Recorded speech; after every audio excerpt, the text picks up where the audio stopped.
At the age of 19, while residing in the UK, I encountered a rather unsettling incident. It was the early days of May in 2018, just before the scorching summer heat set in. On a night I had finished work late and returned home around 10:30 p.m. I felt an unusual hankering for snacks and a more exciting meal than my usual pasta fare. This led me to the decision to venture to Tesco, a place a bit over a mile away. Despite having made this trip countless times without any trouble, on this particular occasion, a strong wave of apprehension gripped me. The day prior, I had withdrawn around £160 from an ATM, leaving me with a significant sum on hand. During that time, my mother was using my grandfather's car, which held sentimental value for her. The car was parked by the gate on the driveway, a space allowing cars to be parked close together. Retrieving my bicycle from the shed, I heard faint singing that soon escalated into shouts and drunken profanity. Turning my gaze toward the source of the noise, I spotted a man, roughly 25 years old, leaning against the car. Though his proximity seemed somewhat endearing, an unsettling feeling swept over me. Positioned on the opposite side of the car, I was poised to retreat, but I swiftly mounted my bike and sped away instead. While cycling, I phoned my stepmother to inform her of the man leaning on the car, explaining his apparent intoxication. Rowdy individuals were not an uncommon sight near the nearby pub, especially on Saturday nights, given our proximity to the town centre. My request was for my stepmother to relay the information to my mother, who could manage the situation if needed. As I reached a roundabout en route to Tesco, something caught my attention out of the corner of my eye, causing me to startle and almost drop my phone. A man, also on a bicycle, seemed to appear out of nowhere. His stature was similar to mine, around 6 feet tall or perhaps taller. His features were obscured by the darkness, making it difficult to gauge his age, though I'd estimate he was in his early to mid-20s based on what little I could discern. In a quintessentially British manner, he nonchalantly asked, "Are you okay?" in a somewhat subdued tone. Though my nerves were in a turmoil, I managed to respond that I lived nearby and was only about 90 seconds away from home on my bicycle. Confusion clouded my mind as I struggled to make sense of the situation. He commented, "You seem a bit lost," which only deepened my bewilderment. It was evident that I wasn't lost, given that I was engrossed in an unrelated phone conversation, not seeking directions. Moreover, if I were using navigation, why would my phone be held next to my face? As my thoughts raced, I tried to fathom how he had approached so closely without my noticing until he was merely 3 feet away. At that instant, I comprehended that there was only one plausible point of origin for his appearance. Toward the far end of the row of houses in my vicinity, a trail led to the rear of certain industrial buildings and the local waste disposal site. This unlit path could easily provide cover for someone lying in wait for an unsuspecting passerby.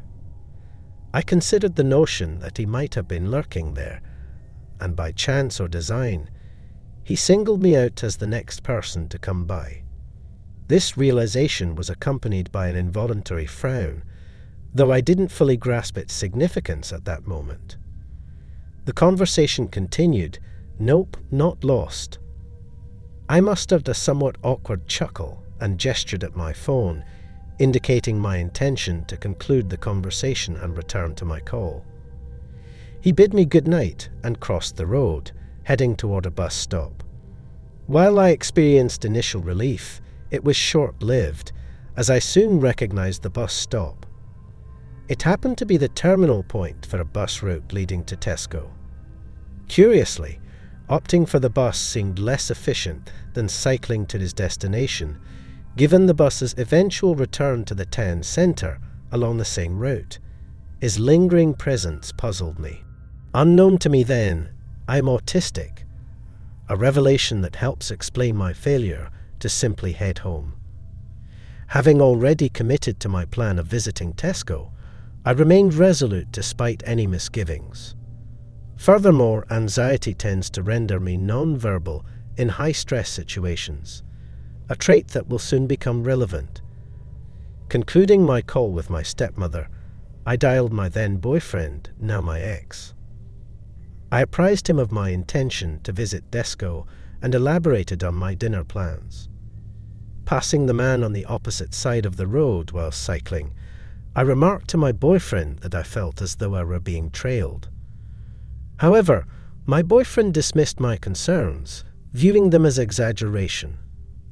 I glanced backward and, much to my dismay, spotted the man pedaling on his bicycle, gaining ground as he drew closer on the opposite side of the road.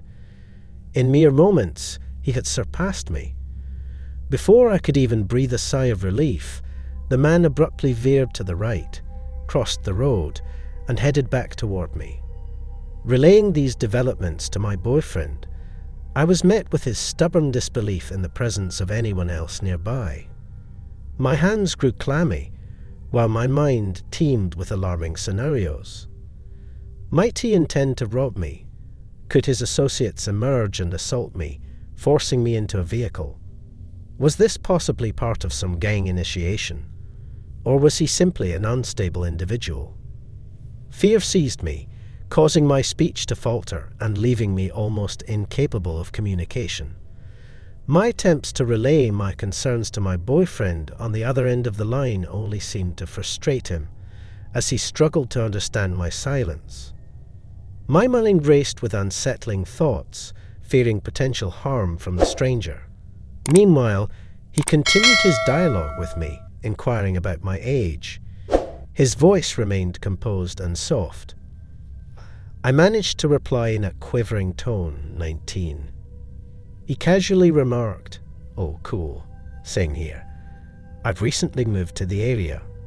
I nodded, bereft of any other appropriate response. My inability to speak left me utterly defenseless. The man strategically positioned his bicycle in such a way that it barred my path with my own bike. My boyfriend's irritation mounted as my voice grew inaudible on the phone. This stranger could have been anyone, an imminent threat or a harmless individual, yet my anxiety obstructed my capacity to discern his motives. The encounter felt interminable as I grappled with myriad uncertainties.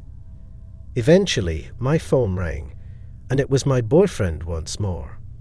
Mercifully, we reconnected, affording me the chance to extricate myself from the situation. I should probably be on my way now.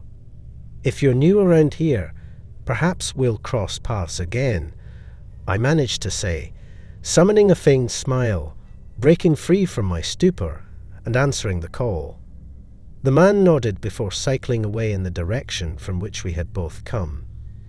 Clutching my handlebars, I sought to steady my trembling hands. It had been an utterly surreal evening. I recanted the entire episode to my boyfriend, who accused me of fabricating my trip to Tesco, suspecting I had rendezvoused with another young man due to the presence of a male voice during our conversation. His irrationality, combined with this disconcerting encounter, ultimately contributed to my decision to end the relationship a couple of months later. Subsequently, I arrived at Tesco, promptly calling my best friend and recounting the harrowing ordeal through TV narration. A brief message from my mother informed me that the intoxicated man leaning on the car had left. Evidently, a group of girls in a Mini Cooper had picked him up and driven off into the night. Filled with trepidation throughout my journey home, I dreaded the prospect of encountering the peculiar man again. Thankfully, the encounter didn't recur. For a prolonged period, I couldn't shake the notion that these two events were somehow linked. Their synchronicity on the same evening, within moments of each other, struck me as deeply uncanny. I acknowledge that this story may not seem particularly horrifying in comparison to others, yet it genuinely terrified me at the time. The events unfolded rapidly, likely within a span of just 10 to 15 minutes. During that time, I wished for the earth to swallow me whole or for someone to rescue me. In the end, fortune favored me, sparing me from harm. Although the incident didn't dissuade me from my nightly trips to Tesco, I did curtail them within a week or two. Now, at the age of 25, the memory of that night remains vivid, and I suspect it will forever resist fading. The intensity of my emotions during that period renders relegating this experience to the recesses of my mind a challenging endeavour. Presently, sharing and discussing it serves as a cathartic release. I spent my early years in a small southern Illinois town with around 2,000 residents. This close-knit community fostered a sense of familiarity among all its members, allowing me to confidently stroll alone through its streets at night without a worry. During my teenage years, I even hitchhiked to my destinations without giving it much thought. This sense of trust and humanity remained unproblematic until I completed my studies and embarked on a job in a nearby city. I secured a position at a local Walmart, starting off in the electronics department. I was assigned the closing shift, a duty none of my colleagues coveted. This meant I was the final team member accountable for closing down the photo lab and organizing the department before leaving. Given the area's prevalent theft issues, the protocol called for 2 employees to close together. However, more often than not, I found myself managing the task alone. One evening, while I was concluding my tasks solo, I noticed a homeless man seated on the store's ledge, strumming a guitar. As I passed by, I paused momentarily to appreciate his music and decided to offer him whatever spare change I had in my pocket. Unfortunately, my then boyfriend, now husband, had recently pulled all the change and small bills from my wallet into a jar. Fearing I would come across as impolite with nothing to offer, I continued on my way toward my car. After a few steps, the guitar's melody ceased, and I noticed the man had risen and was slowly advancing in my direction. Realizing the situation, I readied my keys, unlocking the car door and preparing to lock it as soon as I was inside. Hastening my pace, I found the man right behind me.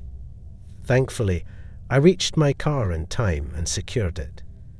He drifted around as if his recent pursuit had never happened. With a sigh of relief, I drove home, eventually putting the incident out of my mind. The subsequent workday brought an inquiry from a coworker about the guitar-playing man who had been wandering the store premises. I recounted glimpsing him outside after my shift. To my astonishment, she displayed a picture of the man from her phone. It turned out the police had apprehended him following our encounter. He was a serial rapist and murderer who had travelled extensively by hitchhiking, preying on numerous women. If not for my husband consolidating my money into a jar and my timely retreat to the car, I could have become his final victim. From that point onward, I adopted a more cautious approach when navigating the city. I made certain to park in proximity to surveillance cameras, and, when forced to walk alone at night, I ensured I had someone on the line to keep me company as I journeyed. Allow me to share a significant tale that deeply affected me. This incident took place when my 2 companions and I made a decision to venture outdoors one evening. Let's refer to my closest friend as V and the other companion as J. We collectively decided to explore our town, a rather expansive place where it's easy to lose one's way. However, this account doesn't conform to that pattern. At the time, I was 14 years old, while my friends were both 15. We roamed the streets, engaging in conversations for an extended period. As time passed, weariness gradually set in, prompting us to initiate our journey back home. Our excursion had apparently lasted a while, as the sun was just beginning to set. We found ourselves approximately 1.5 miles away from our street when things took an unsettling turn. While crossing the main highway, we noticed an individual tailing us. This person, a Hispanic male standing around 5'4", immediately caught the attention of V and me. However, we refrained from jumping to conclusions. It was possible he was merely heading in the same direction. We then proceeded onto a narrow back street that led to our neighborhood. This street had no sidewalks and was a one-way route.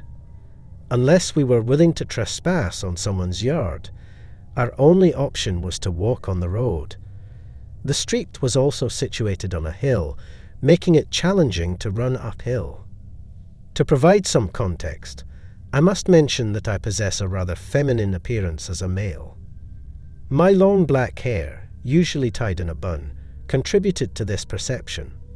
Furthermore, my presence with 2 female friends often led people to assume my gender without question. As our journey continued, this individual persisted in trailing us. He even escalated his behavior, moving faster and switching sides of the street to linger ahead of us.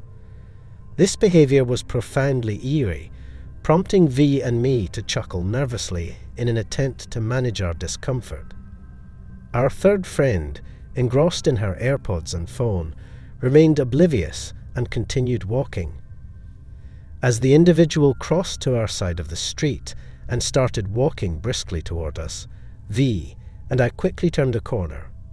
With my 2 friends, I made my way down the street where I lived. At this juncture, the individual was now positioned behind us on the opposite side of the road. Glancing back, V and I observed him illuminated by the light, waving in our direction. It was roughly 15 yards away, and suddenly he hastened his pace toward us. This unexpected development caught us off guard. V pretended to receive a call from her mother, and we hastened our pace, covering about 20 houses distance to V's residence. Then we heard the sound of rapid footsteps pounding the pavement directly behind us, akin to someone running. V and I didn't dare to look back. We simply broke into a run.